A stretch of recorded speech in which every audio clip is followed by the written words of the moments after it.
മലയാള സിനിമയിൽ വലിയ box office പൊട്ടൻഷ്യലുള്ള താരങ്ങളിൽ ഒരാളാണ് നിവിൻ പോളി.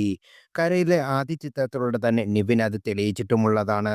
എന്നാൽ കഴിഞ്ഞ കുറച്ച് നാളുകളെ അത്തരം വിജയങ്ങൾ അദ്ദേഹത്തെ തേടി എത്തിയിരുന്നില്ല. അഭിനയ പ്രാധാന്യമുള്ളതും വ്യത്യസ്തമായ ചിത്രങ്ങളാണ് അദ്ദേഹം ഏതാനും വർഷമായി അഭിനയിച്ചത്. എന്നാൽ അവയൊന്നും ബോക്സ് ഓഫീസിൽ വിജയമായി മാറിയിട്ടുമില്ല. എന്നാൽ ആ കുറവെല്ലാം നികത്തുകയാണ് നിവിൻ പോളി നായകനായ ഏറ്റവും പുതിയ ചിത്രം. അഖിൽ സത്യൻ സംവിധാനം ചെയ്ത സർവ്വമായാണ് ആ ചിത്രം. ക്രിസ്മസ് റിലീസായി എത്തിയ ചിത്രം ബോക്സ് ഓഫീസിൽ വിപ്ലവം തീർക്കുകയാണ്. നിവിൻ നായകനാകുന്ന ഒരു എന്റർടൈനർ ചിത്രത്തിന് പ്രേക്ഷകരുടെ കാത്തിരിപ്പ് എന്താക്കുമെന്ന് തെളിയിക്കുന്നതാണ് ചിത്രത്തിന്റെ കളക്ഷൻ കുതിപ്പ്. നിവിനും അജു വർഗീസും വീണ്ടും ഒന്നിക്കുന്ന ചിത്രം എന്ന നിലയിലും ഈ ചിത്രം ഒരു പ്രീ റിലീസ് ശ്രദ്ധ നേടിയിരുന്നു. ക്രിസ്മസ് ദിനത്തിലായിരുന്നു ചിത്രത്തിന്റെ റിലീസ്. ആദ്യ ഷോയ്ക്ക് ഇപ്പം പോസിറ്റീവ് അഭിപ്രായങ്ങൾ എത്തിയതോടെ ചിത്രം ലോകമെങ്ങും റിലീസ് ചെയ്യപ്പെട്ട മാർക്കറ്റുകളിൽ തിയേറ്ററിലേക്ക് കാര്യമായി ജനങ്ങൾ എത്തിച്ചു തുടങ്ങി.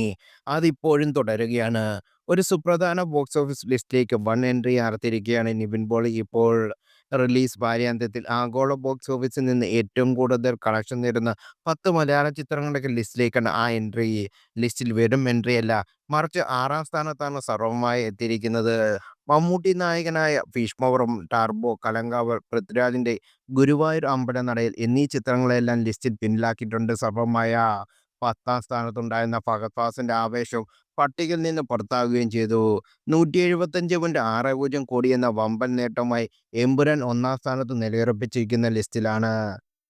മോഹൻലാലിന്റെ തന്നെ തുടരുമാണ് 2-ം സ്ഥാനത്ത്. 69.25 കോടിയാണ് ചിത്രത്തിന്റെ ആഗോള ഓപ്പണിംഗ് വീക്കെൻഡ്.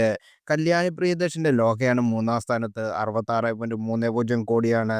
ലോകയുടെ ആഗോള വിപണി വാരാന്ത്യം 64.14 കോടി നേടിയ ആടുജീവിതവും 55.60 നേടിയ ലൂസിഫറുമാണ് ലിസ്റ്റിൽ 4-5 സ്ഥാനങ്ങളിൽ. 45.24 കോടിയാണ് സർവ്വമായ ആദ്യ വാരാന്ത്യത്തിൽ ആഗോള ബോക്സ് ഓഫീസിൽ നിന്ന് നേടിയത്.